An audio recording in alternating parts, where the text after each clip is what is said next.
যদি তোমাকে কোশ্চেন যদি কঠিন করে, তাহলে তোমাকে ফুটে দেওয়া থাকবে, যেমন 5 ফুট 5 ইঞ্চি।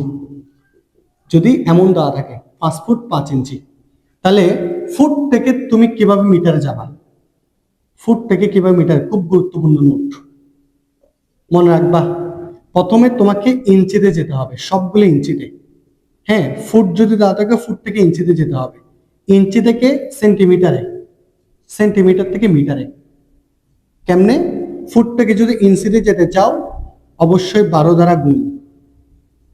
12 দ্বারা গুণ করলে, যেমন 5 ফুট 5 ইঞ্চি, 5 ফুটকে যদি ইঞ্চিতে নিয়ে যেতে চাও, 12 দ্বারা গুণ করতে হবে। কেমন? 5 12 60, আর 5 ইঞ্চি যোগ করলে 65 ইঞ্চি টোটাল।